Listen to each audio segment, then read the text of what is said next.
Thank you for joining our Friday Food Preservation Series. My name is Brianna Routh, and I am the Food and Family Extension Specialist with Montana State University. Today we are joined by Katrin Finch, our Family and Consumer Science Agent in Cascade County, and she'll be talking about water bath canning. Thank you. Good morning, everybody. Thanks for joining us. I'm excited you're here. Brianna had asked me earlier what I wanted her to share, and I wasn't really sure.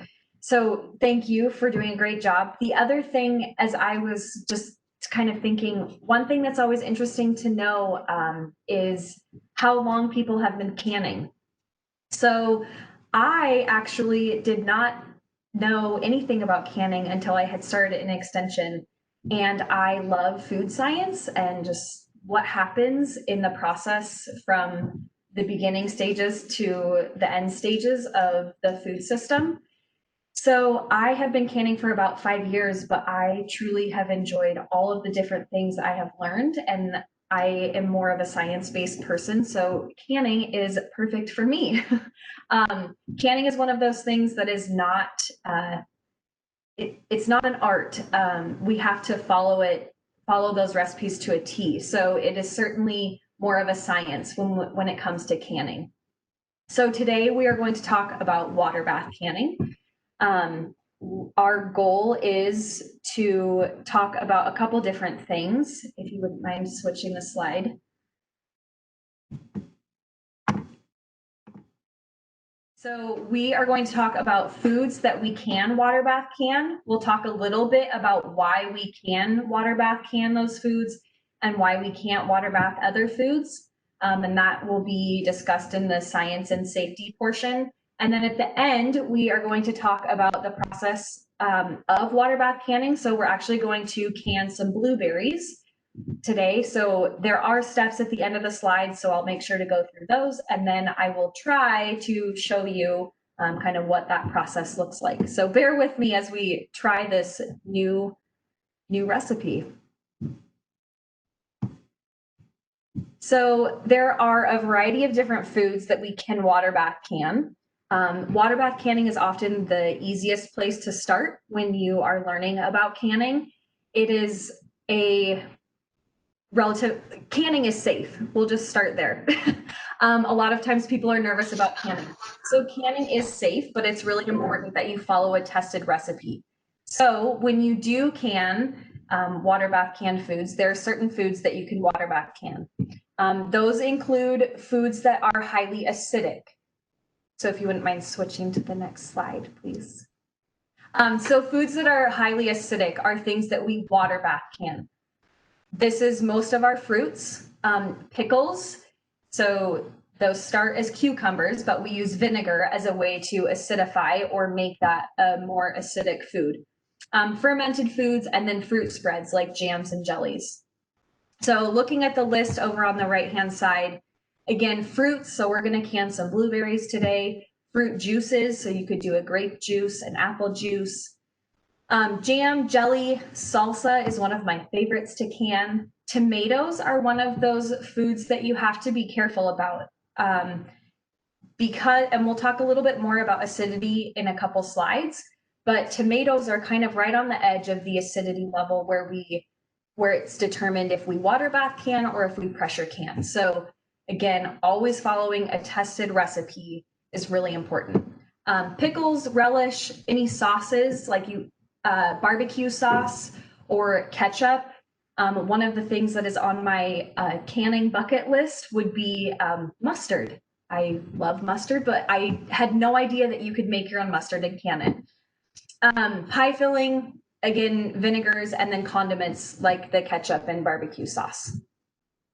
So we are going to talk a little bit about water bath canning and the science and safety behind it. But before we talk about that, I am curious to know so feel free to type in the chat, but I'm curious to know why you choose to can. Is it because you have a garden and you have no idea what to do with all of the produce?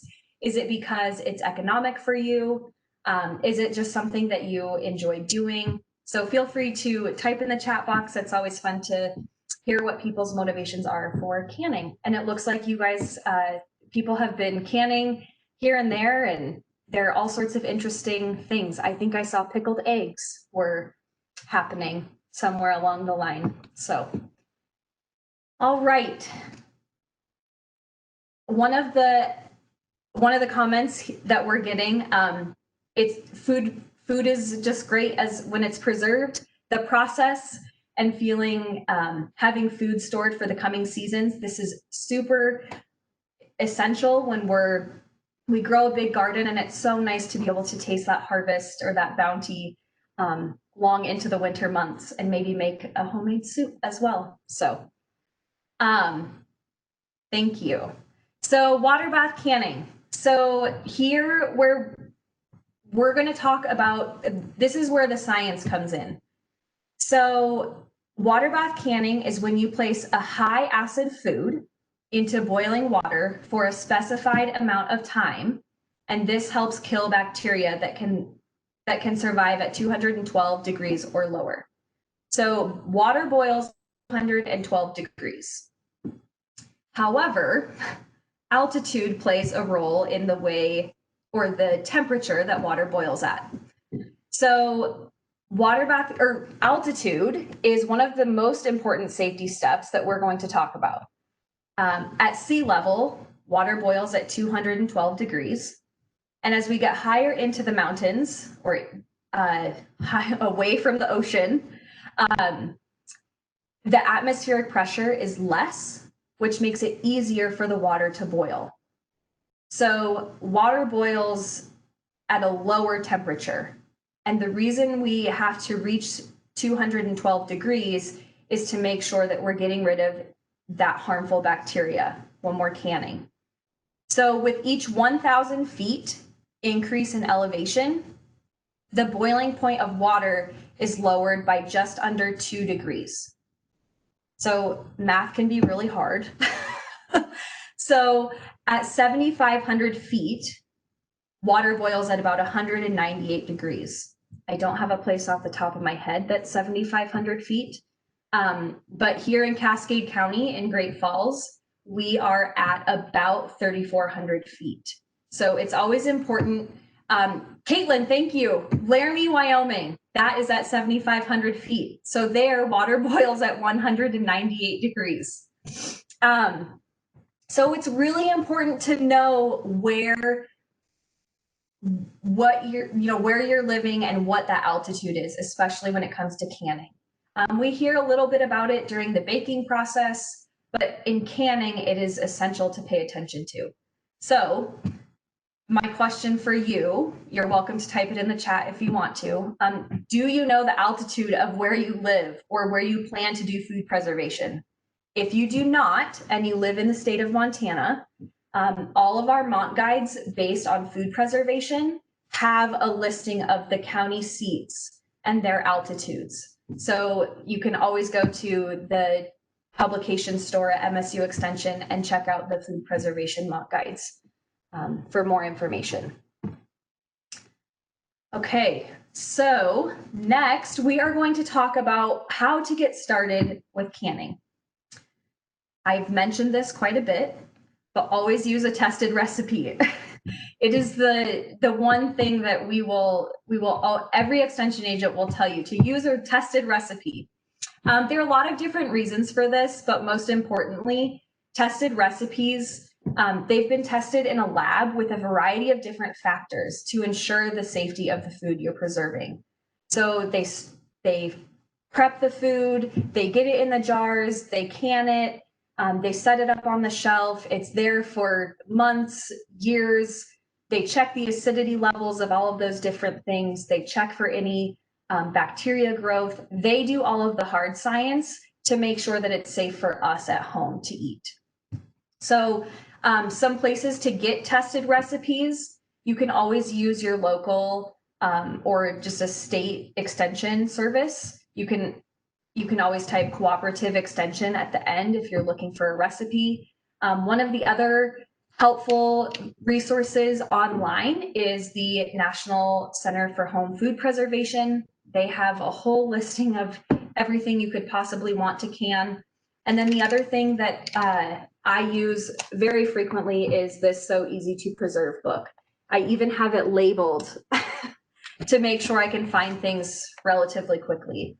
This book has everything you could possibly think of. And it goes from canning to dehydration to freezing. So it's got a little bit of everything. One of the other things you need for canning is time. Canning is not a simple process. It is something, it's truly a labor of love.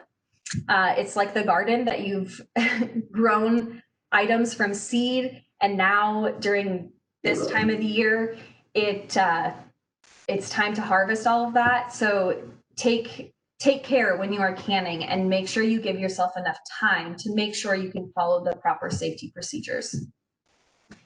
Ingredients.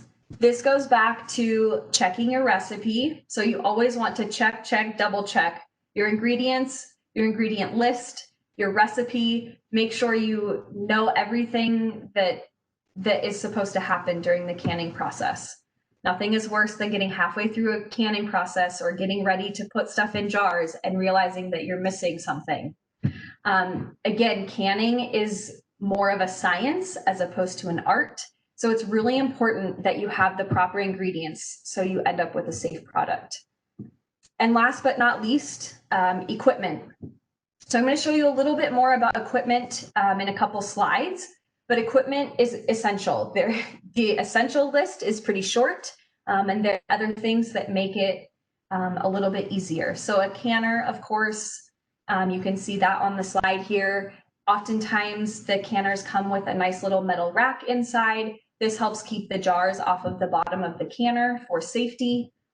And then of course you need your jars, your lids, and rings. And there are other important items that are helpful, like a jar lifter, which you can see on the bottom left here. You can see a funnel, which is handy for filling your jars, especially if they are a regular mouth jar as opposed to a wide mouth jar. A timer, whether you use your watch, your phone, your stove timer, your microwave timer, a timer that just sits on the counter. But a timer is really helpful, and you have to time. That's the process of canning. So find a timer. And then there's a magnetic wand that you can use as well. It's sitting just under that funnel. That can help pull the lids out of the warm water as well. So to talk a little bit more about safety, so this is a graph, I'm hoping you can see it, but this is a nice little graph of foods and their acidity levels. So with water bath canning, we can high acid foods. So again, these are usually our fruits. Vegetables are typically a low acid food, and that's where we do pressure canning. So water bath canning is for foods that have an acidity level of 3.0 to 4.6 pH. And these include jams, jellies, apple juice, grape juice, often pickled products as well. Some of our medium high acid foods, which range from about 3.4 to 4, are most of our berries, apples, grapes, peaches, pears, and again, pickled products. And then the lowest high acid food that you can water bath can is often tomatoes. And you can see it just kind of right there in the center of the chart, just above that pumpkin. So tomatoes are one of those things that it's really important that you follow the recipe, because if you're going to water bath can a tomato product, you need to acidify those tomatoes. The acidity of tomatoes can vary, and so adding that acid allows us to be able to safely water bath can tomatoes. So I'm going to talk a little bit more about the different science steps or safety steps for canning. So we want to make sure that we reduce bacteria to a safe level when we're canning. And again, that's why we use a tested recipe and adjust for altitude. It's also helpful to use a fresh product and not something that is overripe. And you can peel your products like your apples And this helps reduce any chances of microorganisms ending up in your jars. Always use a clean jar. Make sure that whether it's a jar that's been stored in your pantry or a jar that you have gotten from the store in a fresh pack of canning jars, do make sure to go through and give them a rinse. I have had several packages, not in recent years, but I've had packages of jars with little chunks of glass that have broken off, whether it was from the jar itself or from just the processing plant where they prepare the jars. So it's important that you check all of your jars and your lids before you throw them in or put food in them to put in the canner. Depending on processing time, jars do not need to be sterilized if the processing time is more than 10 minutes. So you're welcome to sterilize them, but they don't have to be sterilized if the processing time is more than 10 minutes. Selecting the proper jars, lids, and rings is also a way to make sure that you end up with a safe and beautiful product. So inspect your jars, again, looking for cracks, chips, or any unusual markings inside or outside of the jar. I don't know if anyone has ever had a jar while they're processing and then end up with food in the bottom of their canner by the time they go to take the jars out. It's very disappointing. So do make sure that you check those things. One way to reduce cracks and chips in jars, and sometimes they're so microscopic you can't see them, but is to not use a metal utensil when scooping things out of a jar. So think about a jelly jar and you're using a knife to spread it onto your butter. Try to use something that isn't as sharp, whether it's a plastic knife or a spoon that is a little bit harder to chip any of that glass.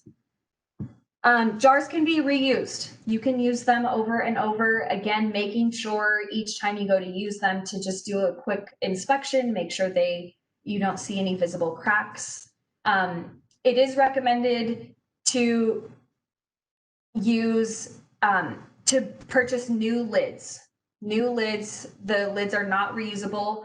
The sealant on the lids is a one-time use only. So it's really important you go buy new lids. I am aware that at this point in time, it is really difficult to find lids. So try to use them sparingly, I guess is the moral of the story. But make sure you buy new lids for every canning project. It is also helpful to not use lids that are a couple years old, even if you haven't used them. The plasticine, which is the product that helps the lid seal to the jar, it can become less effective over time. And rings, this is the piece that holds the lid on during the canning process. Always look for any rust or pitting in your rings. Rings are only used for processing, and then once you put them up for storage, you can take the rings off and have them handy for the next batch of canning. So we're going to talk about packing and processing during the demonstration, but a few tips. Using a funnel makes it much easier to fill your jar. It also helps reduce the mess and makes it easier to wipe the rim of the jar before you put it into the canner. Always follow the directions for packing and processing. Some will call for a hot pack, others will call for a raw pack. So a hot pack is oftentimes when you have to put the product into boiling water and get it heated up, and then you use the water and the hot product and put it into the jar. And a raw pack is where you just have the jar and you put the fresh product right into the jar. There's one less step. Always follow the directions. Like I said, you can also use a bubble freer to help get any of the air bubbles that get trapped in the jar when packing. This will help you end up have a nice, beautiful product at the end with the proper amount of headspace. And last but not least, clean the rim of the jar. This with a wet paper towel. This is what ensures that you will have a good seal. If there's any sort of jams and jellies are often the culprit. If there's just a little bit of jam or jelly on the rim of that jar, it can create a space where your jar will not seal, and then you have to reprocess or put it in the refrigerator to use right away. Cooling and storage. Once processing time is completed, you want to turn the stove off, remove the lid off the canner, and let the jars sit in the water bath for about 10 minutes. And then you can take them out of the canner. This helps the seal, but it also helps reduce temperature shock. And then you want to place the jars 6 to 8 inches on a towel on the counter, and do not disturb those jars for 12 to 24 hours. Once you get things cooled down, it's important that you label the product. I probably over-label, but it's very helpful to know exactly what it is you're looking at when it's in the pantry. We don't have those fancy labels like the manufacturers do with pictures, and you can totally tell what it is. So always have the name of the product and the date of processing. I think that it is important to add the amount of time that was processed and the method that you use to process. Whenever I receive something, a can as a gift, I always ask those questions to make sure that it's safe for myself and my family. So having the title, the name of the product, the date, the amount of time that it was processed, and the method that it was processed is a great way to do your labeling. So before we talk more about water bath canning, there are a lot of different reasons we preserve food and the ways we do it. So we talked a little bit about hot pack versus a raw pack. So again, there are different reasons why one might choose to use a hot pack versus a raw pack. I am going to use a raw pack today with our blueberries. Blueberries are pretty sensitive. So if we boil them, even just for 30 seconds, the food can break down. So here, the hot pack is when the jars are filled tightly with fresh, prepared, unheated food. I think these are backwards. The hot pack is when the food is simmered and packed with the product that is hot. A raw pack are jars that are filled with fresh, prepared food. Some different reasons why people might do this. Less food in the jar for a raw pack because the fruit or the food will shrink as it processes, and foods that lose shape in cooking are oftentimes easier to handle with a raw pack. And that's why I chose to do a raw pack with the blueberries today. So again, looking at acidity, we're going to talk a little bit about canning tomatoes, and I briefly discussed this. So to ensure safe acidity, it's important that you acidify your tomatoes. Again, looking at this chart, the tomatoes are right at the bottom of that high acid food kind of division. So you can add 2 tablespoons of bottled lemon juice or 1/2 teaspoon citric acid per quart. We use bottled lemon juice instead of fresh lemon juice on purpose. Bottled lemon juice is a consistent acidic level, whereas from lemon to lemon, the acidity might change. So it's important that you do use the bottled lemon juice. Don't can overripe tomatoes or tomatoes that are from a dead vine. And then always, so processing times have changed over the years. Again, one more reason to use a tested recipe, something that is current. And canning fruit. So we're going to talk about canning fruit, using high quality products in sound condition. So I have to admit, I did not go pick all of the blueberries I have today, but I did go through each of the containers and make sure that the blueberries that I have are not overly mushy. I checked for any stems. I made sure that they're as fresh as I can get them from the grocery store. Sugar improves the quality of the food, the texture or taste, and it is not necessarily for safety. So sugar is for taste, not safety. Syrup solutions, I am going to use a syrup solution today. I'm using a light syrup, so it's just a 10% sugar to water ratio. But this can help and can be used in the fruit liquid. And then use ascorbic acid to prevent darkening during preparation. Thankfully, blueberries are already pretty dark, so I am not going to worry about that. But if you are canning, peaches are often one that tend to get a little dark. So ascorbic acid is helpful in that process. Okay, we did briefly talk about jars breaking. So there are a lot of different reasons jars can break. There are 3 most common reasons a jar might break. So impact breakage, again, this is where the knife might have hit the jar and it will spider web. Thermal shock, this is something that we as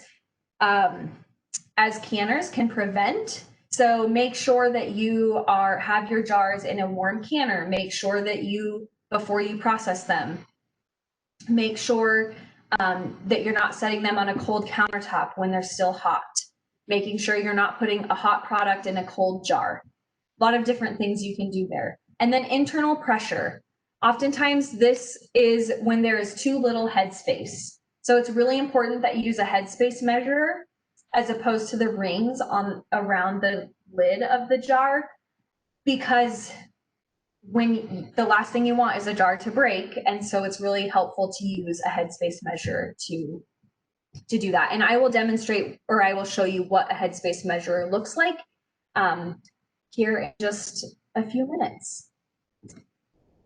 Food safety, it's always really important to follow food safety procedures, not just for canning, but in general. So the CDC does provide 4 food safety principles that everybody should follow.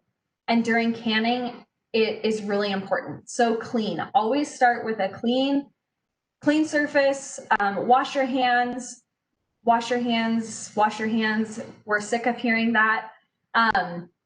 Make sure that you rinse your fruits and vegetables under running water. Don't use any additional cleaning products on produce, especially when we are canning.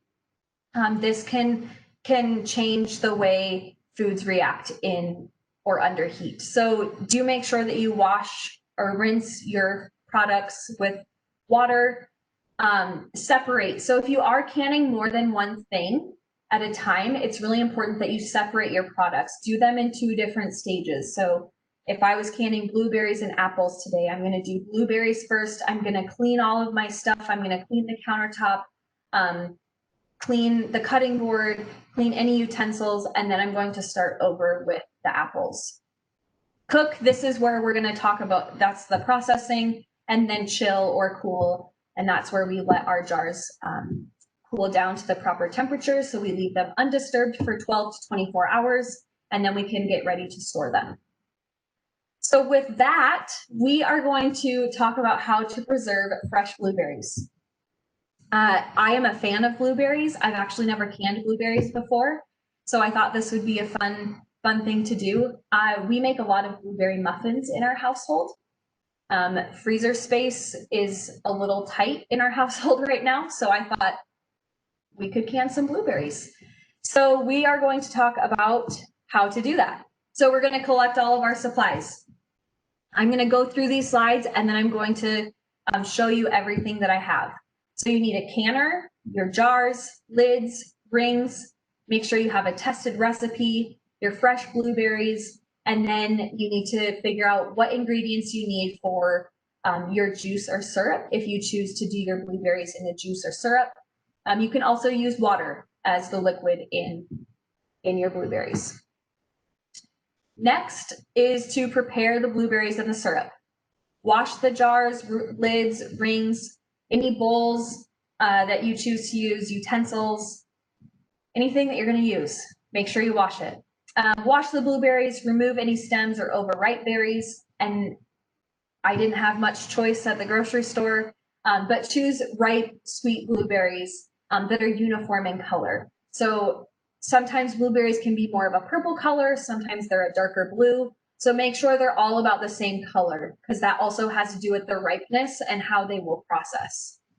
And then Prepare your syrup. So I do have my syrup on the stove.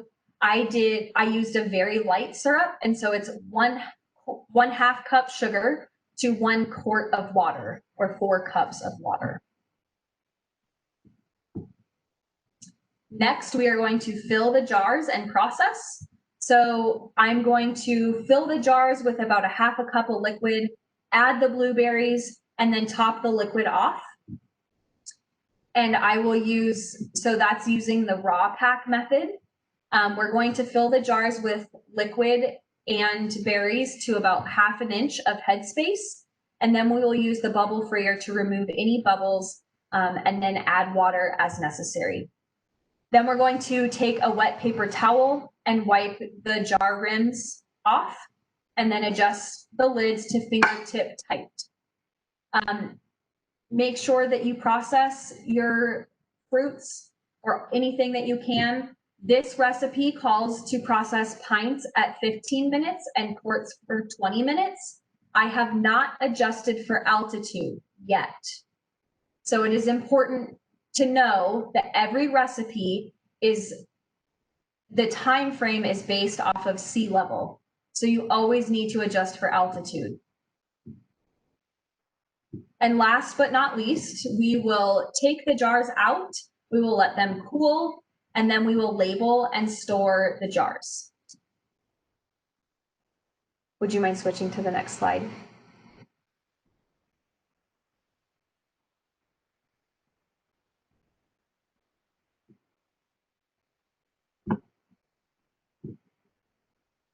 So thank you. So we will cool and label the jars. We'll let the jars cool off in the canner and then take them out. This will help the sealing process. Set the jars out for about 6 to 8 inches apart and let them cool. We want to make sure that we don't put the jars too close together. The heat will kind of radiate and it will take longer for them to cool down. So make sure they're about 6 to 8 inches apart, and then add the label and remove the ring for storage. Place in a cool, dry place, and then you can enjoy your blueberries, whether it's a spread, or I will use them for muffins. There are a lot of different ways you can use canned blueberries. So with that, unless anybody has any pressing questions at the moment, I think I will demonstrate how we're going to do this process. So I've got my canner going. I do have some jars in here that are heating up to make sure that the liquid of the syrup isn't too hot, or doesn't temperature shock the jars. So whenever opening a canner, it's really important to open the lid away from you. And I have a very short space here, but make sure you always open the lid away. This is to make sure that you don't get any steam burns. And when pressure canning, it is even more essential that you open the lid away from you. And that's another safety feature or tip to follow. So I have a pot holder here, so I'm going to set that on my countertop. Hopefully you guys can see. Set that on my countertop to make sure that I don't temperature shock the jars. I also have a jar lifter.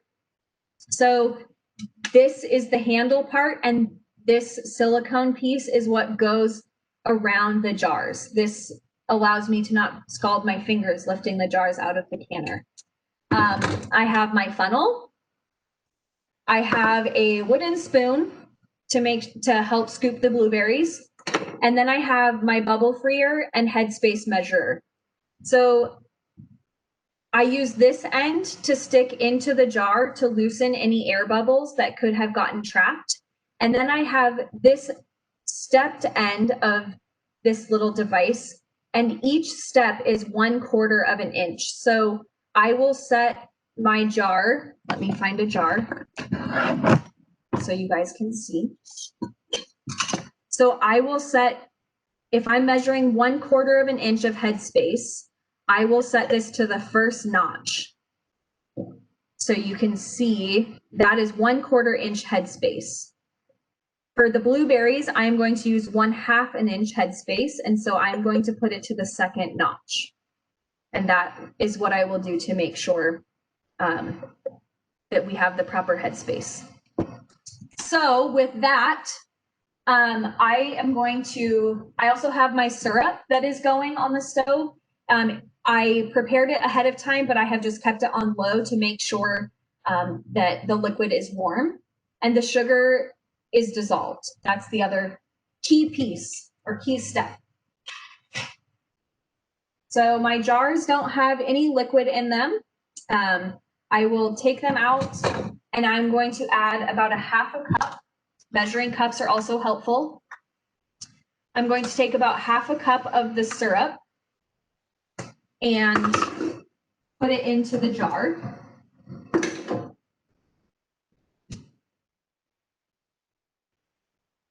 And I'm going to actually put my funnel here first because I told you that is helpful, and it sure is. So I'm not measuring exactly, but I'll put a little bit of liquid in there, and that's the syrup. And then I will take my blueberries here that I've got sorted out and made sure that they're nice and cleaned off. And I'm just going to put them into the jar.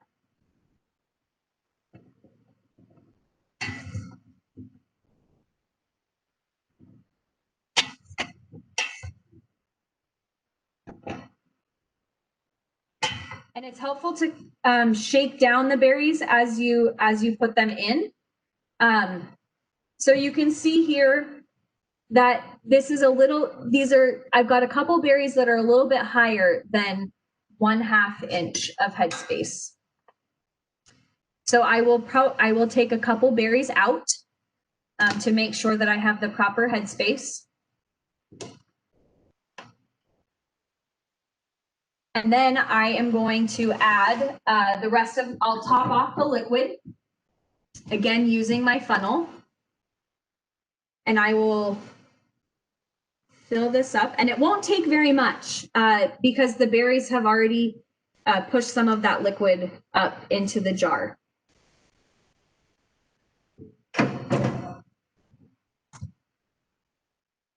So I know it's a little bit difficult to see, but the headspace, I'm only at the bottom, I'm about 1 inch. So I'm actually going to just take my ladle slightly full of the syrup and just add a little bit of water. And you can always get a spoon to take some of that liquid back out.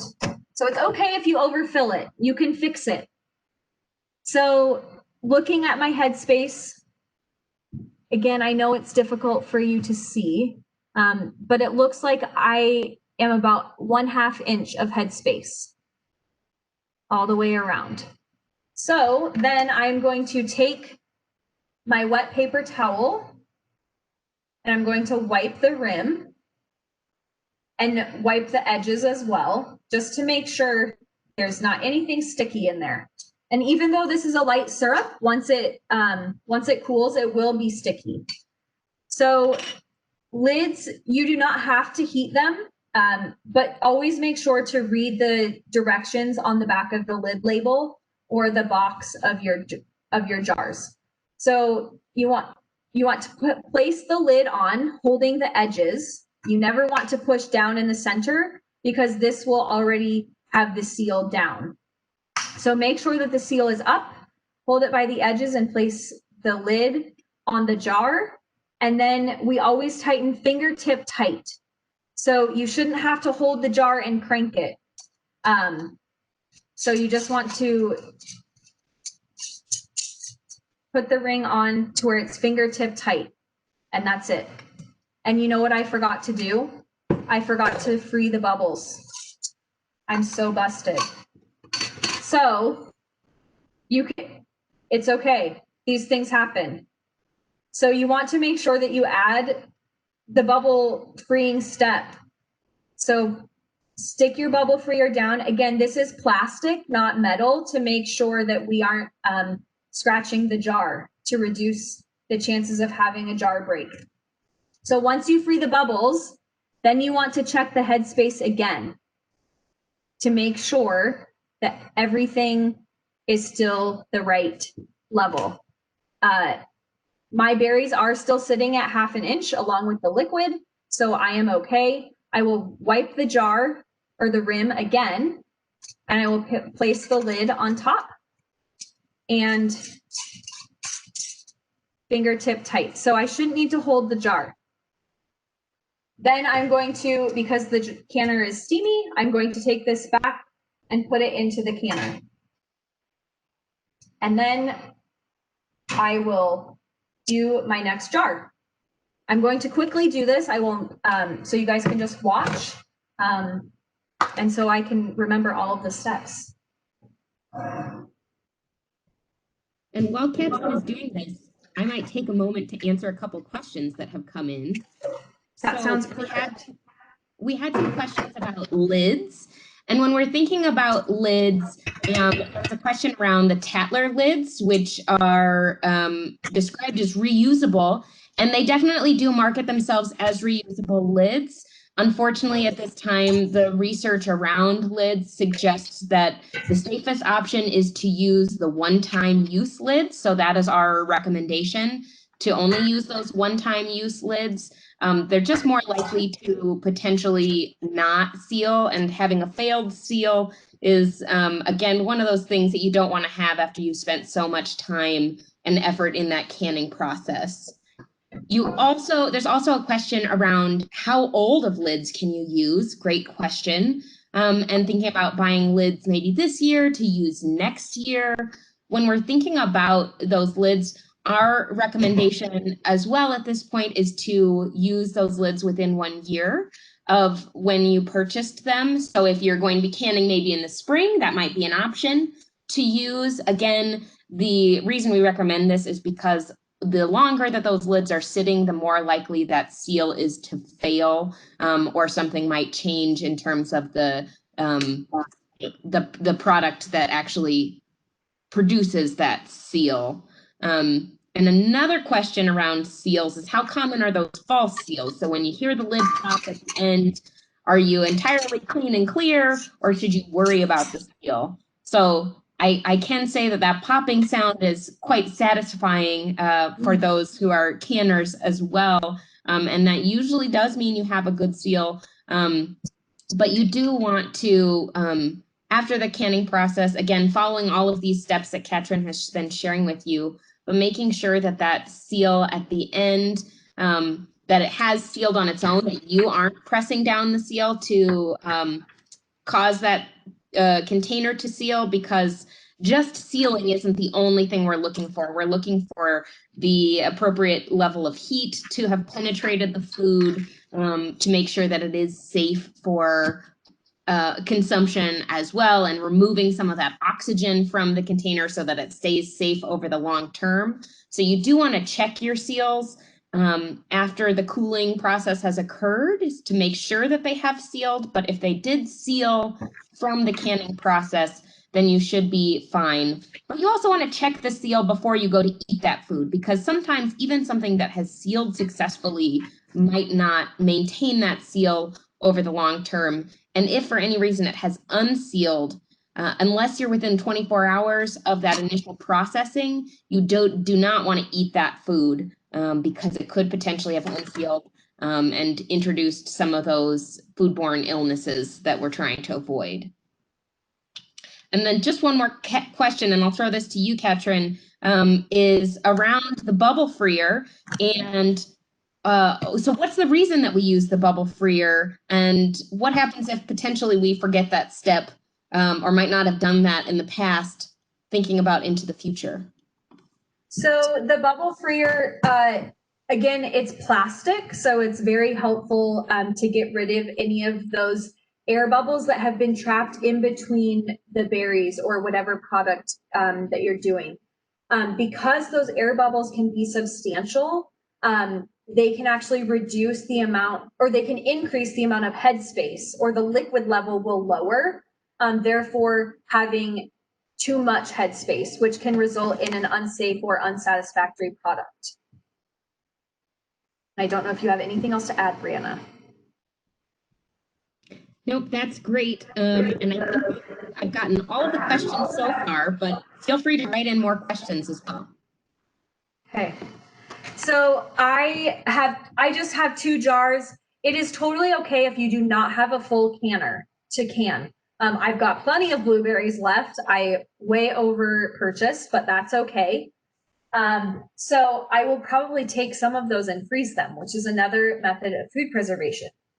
So I've got my jars in the canner. I'm going to try and show you what's going on here. So I've got my jars in the canner. I did some looking while Brianna was answering questions, and the altitude adjustment to make sure that everything is proper. So the recipe calls for 15 minutes. And so I'm going to increase my time to 20 minutes for my processing time. And that any recipe will tell you to adjust for altitude. Extension services have altitude charts of how long to process things. These are also listed in our Mont guides. So I am going to take the canning rack and set it into the jar. So you did hear, or into the canner. You did hear my jars tip over, and that's okay. I'm just going to fill them with water, and I'm not going to add the rings or the lids. And this is to help make sure that the jars that are filled don't tip over. So it's important that you have a full canner when you go to can something, but all of the jars don't have to be filled with product. You can just place those jars and they will get filled with water, and they'll help keep everything standing upright. Because if something tips over, then the liquid is leaking out of your jar with the product, and other liquid is going in, changing the safety of that product, and it means that the seal will not seal properly. So I am going to get my lid back on my canner, and I'm going to turn the heat up to a rolling boil, and then I will let it process. So if we were in a time warp, we would fast forward, and then so when I'm ready to take these out, after you start the time once the water bath canner has come to a rolling boil, and that's when you start calculating your time. The timer's gone off. We've let these rest for 10 minutes, and then you're just going to carefully take these out of the canner, being sure not to tip the jar up. There's going to be water on the lid, and that's okay. That water will evaporate because it is so hot.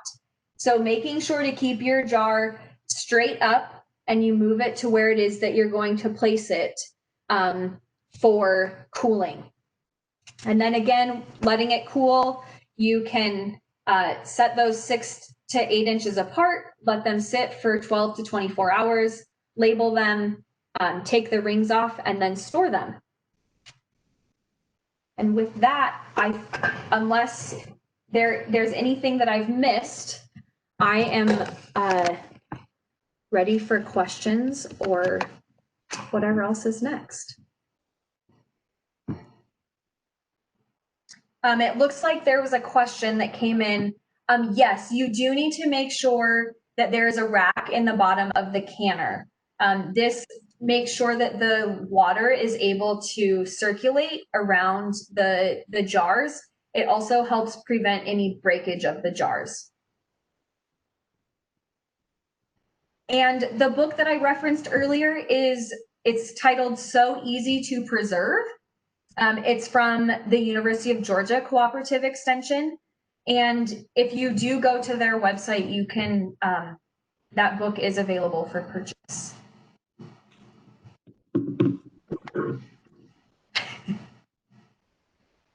Yes. Show that here. Yes, So Easy to Preserve. And the So Easy to Preserve book can also be accessed at the National Center for Home Food Preservation website as well. Got another question that came in. What should you do with a batch of pears that has been processed 5 minutes less than it should have been? Katrin, do you want to take this? Or do you want me to? Sure, I will answer and you fill in. One thing, first of all, one thing with canning, I want to say I never memorize anything. Things are always changing. It's so important, again, that you use those tested recipes. and looking at those altitude charts is super helpful. Sometimes things happen. It's okay. So with pears, or really any product, if you realize that you have not processed it enough, you can always reprocess within 24 hours. If it's been more than 24 hours, I would recommend to put it in the refrigerator and use it as soon as possible. And we might be able to send resources on how to reprocess something if something has gone amiss. So we will send that out with the recording. Brianna, I don't know if you have anything else to add. Add is you do have a 24-hour window. If something fails, like if your seal fails or you realize you forgot an ingredient in your canning process or maybe didn't process it for the correct amount of time, you do have that 24-hour window to reprocess. Again, following all the same steps. It may reduce a little bit of that quality, so your food might not quite as firm as it would have been the first time around or something along those lines, but it will ensure that food safety. As Katrin mentioned, if it's been longer than that 24-hour period, you do need to either ensure that that food is directly refrigerated or frozen, or unfortunately, when in doubt with preserved foods, especially canned foods, we do recommend that you aren't potentially causing yourself to become ill from some foods that you've eaten. I am going to put a link to a survey in the chat as well. If you'd take a moment after this presentation to fill that out, we would greatly appreciate it. And I'll also just put in a plug that this is a part of a series that we have additional courses upcoming in the next few weeks to help you get prepared for the hopefully garden bounty that you have, in terms of what you can do for food preservation and what those strategies might look like. So feel free to register for additional sessions if you have not already. And we will be sharing the recording of this with you next week as well. So you'll be able to come back and review this or share it with all of your friends as well.